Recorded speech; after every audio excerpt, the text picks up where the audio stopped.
Sejak kecil aku sangat kuat makan, namun tidak pernah merasa kenyang. Sejak orang tuaku tahu perutku seperti lubang tanpa dasar, mereka pun membuka sebuah krematorium. Karena di bidang ini ada aturan tak tertulis.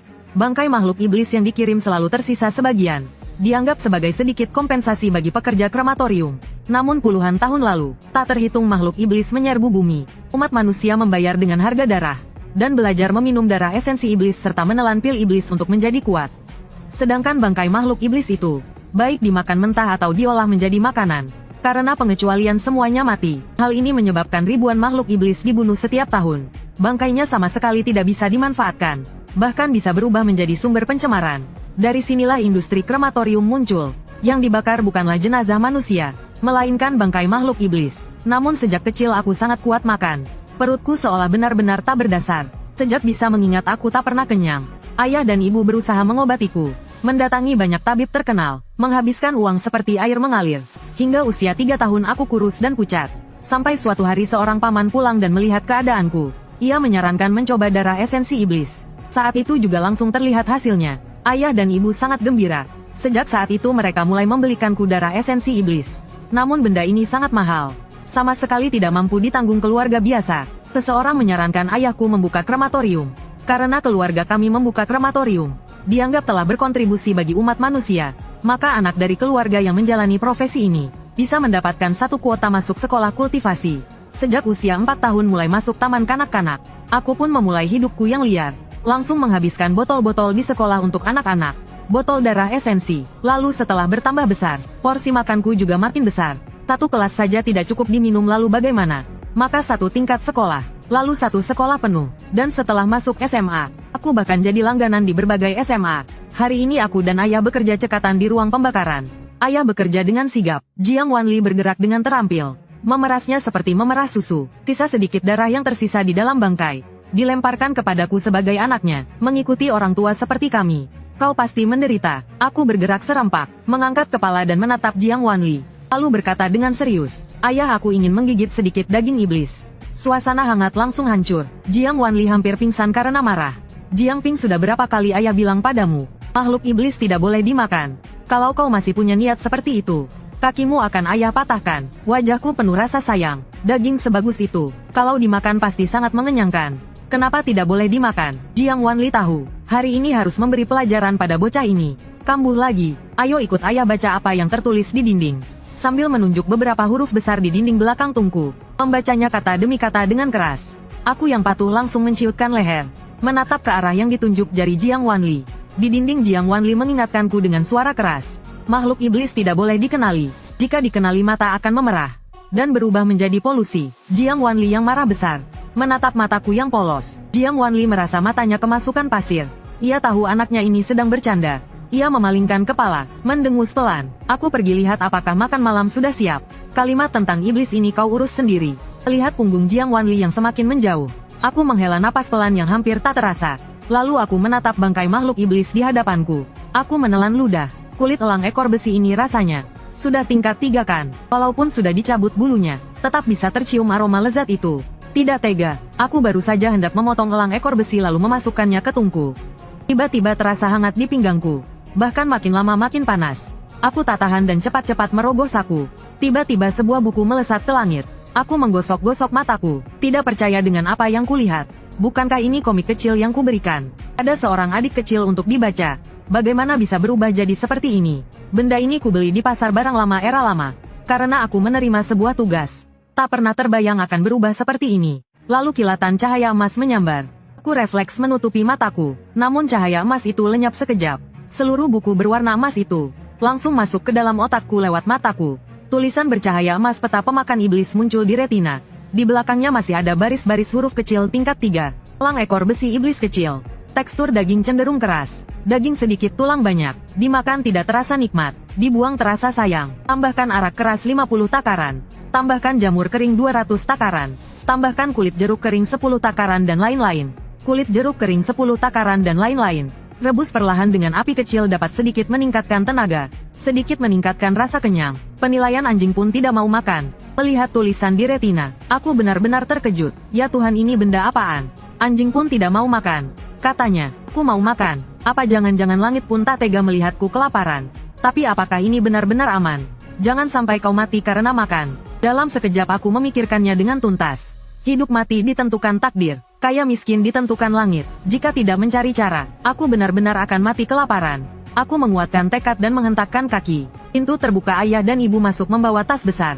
Wajah mereka penuh kecemasan. Nak, aku dan ayahmu harus pergi beberapa waktu ke kota sebelah. Paman buyutmu sudah sekarat. Wajahku langsung berseri. Aku sedang bingung mencari alasan untuk makan. Tak disangka kebetulan seperti ini. Aku malah spontan berkata, mati bagus sekali. Seketika udara membeku. Ekspresi ibu berubah. Dengan nada dingin berkata, nak, apa yang barusan kamu katakan?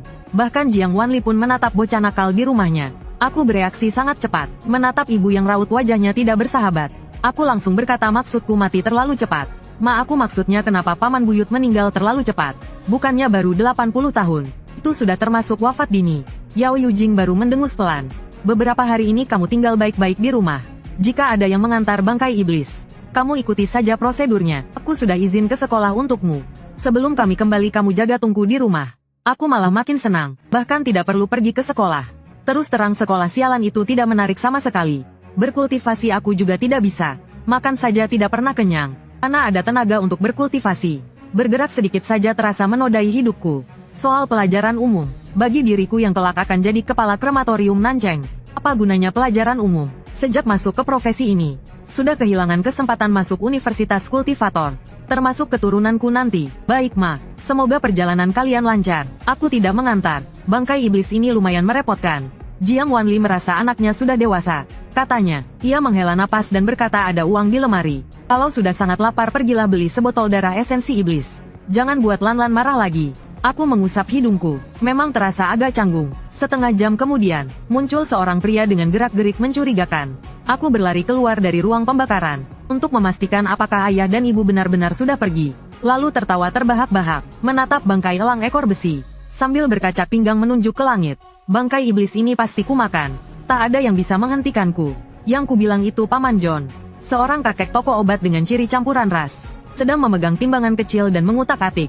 Aku berjalan dengan tangan di belakang sambil membawa tas. Sambil mondar-mandir menghirup bau dari tong obat. Lalu menepukkan tangan seperti kipas. Dengan wajah jijik berkata Paman John. Obatmu makin lama makin palsu. Nanti aku laporkan kamu. John yang sedang mengutak-atik timbangan tertawa memaki. Dasar bocah nakal. Ada urusan apa ke sini? Kau tahu apa sih? Obat palsu justru paling laku. Aku mendengus meremehkan. Apotek besar semua jual obat asli. Itu baru hebat. Kau tiap hari pakai ampas obat menipu orang. Hati-hati bisa ditangkap. Paman John mendengus. Dengan nada meremehkan berkata, kau tahu apa?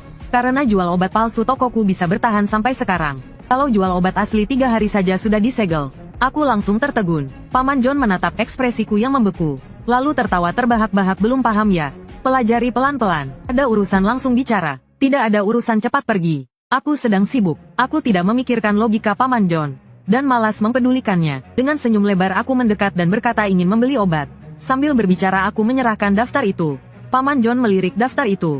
Mencibir, semuanya barang murahan. Ambil sendiri saja. Bayar 50 saja cukup. Aku pun tidak sungkan. Berbalik lalu masuk ke halaman belakang. Mengambil bahan obat yang dibutuhkan. Dengan pikiran penuh pada rencana merebus elang. Setelah menyapa Paman John, aku langsung kabur secepat angin. Berlari kencang sepanjang jalan. Saat melewati warung kecil keluarga Dong Fanglan, aku malah menambah kecepatan beberapa langkah. Namun tiba-tiba melihat seseorang yang kukenal. Tanpa pikir panjang aku langsung kabur. Sebuah botol kecil menggelinding ke arahku. Hatiku langsung menjerit sedih. Kenapa aku bisa ketahuan? Membelakangi sambil menenangkan perasaan. Lalu memasang senyum polos yang konyol. Berbalik dengan wajah terkejut. Astaga, bukankah ini kepala sekolah tercintaku? Kenapa Anda ada di sini? Kepala sekolah SMA 3 menunjukku dengan pasrah. Jangan main sandiwara denganku. Aku memang khusus mencarimu. Aku bilang padamu, Lanlan itu jenius. Jangan kau manfaatkan Lanlan untuk makan dan minum gratis. Tahukah kau gara-gara dirimu? Aku yang dulunya kebanggaan dunia kultivasi. Kini malah jadi aib dunia pendidikan. Lalu ia memarahiku tanpa henti. Aku mengecilkan leher. Ingat tidak? Aku mengangguk tergesa-gesa. Aku dan Dong Fanglan adalah teman sejak kecil. Dan Dong Fanglan semakin hari semakin menonjol. Semakin menonjol setelah itu, para pengejar juga semakin banyak. Dan aku melihat sebuah peluang bisnis. Maka, aku membuat keputusan yang bertentangan dengan keinginan Dong Fanglan. Siapapun yang ingin aku menjauh dari Dong Fanglan, minimal 5 botol darah esensi iblis. Begitulah selama bertahun-tahun ini. Aku mengumpulkan ratusan botol darah esensi iblis. Kepala sekolah menatap keadaanku, lalu menggelengkan kepala tanpa daya. Soal limuzi itu, jangan kamu ganggu lagi. Latar belakangnya cukup kuat, hati-hati dia menagih balas. Paham atau tidak? Sambil berkata ia sempat ragu, lalu menyelipkan sebuah bungkusan kecil ke sakuku. Entah bagaimana perutmu bisa seperti ini. Aku menyiapkan itu untuk cucuku. Tapi dia sendiri tidak kebagian banyak. Semua malah masuk ke perutmu. Setelah berkata begitu ia pergi tanpa menoleh. Sambil menggerutu ia pun pergi. Di jalan pulang, aku meraba 3 botol darah esensi iblis di sakuku. Hatiku terasa sedikit perih, namun seketika aku memikirkan sebuah masalah. Apa mungkin limuzi itu tidak sanggup main dengan guru Gao? Kalau tidak, kenapa kepala sekolah sampai datang mencariku? Terlalu sempit dadanya, anak-anak bercanda saja ikut diurus. Tak perlu dipikir, pasti keluarga limuzi menekan kepala sekolah. Walau kepala sekolah tidak mengatakannya, aku tetap bisa menebaknya. Semakin dipikir semakin kesal. Dan pada saat ini limuzi sedang berwajah muram, berlutut di hadapan seorang wanita cantik. Wanita itu berwajah sangat serius. Di tangannya memegang sebuah tongkat. Sudah tahu salahmu, limuzi berkata dengan nada teraniaya.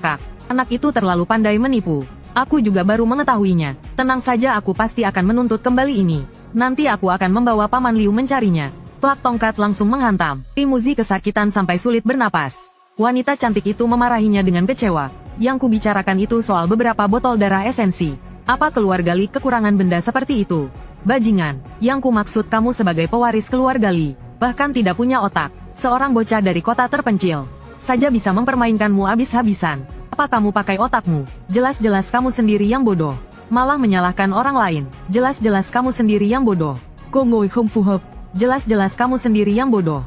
Cô ngồi không phù hợp. Cô ngồi không phù hợp. Cô ngồi không phù hợp.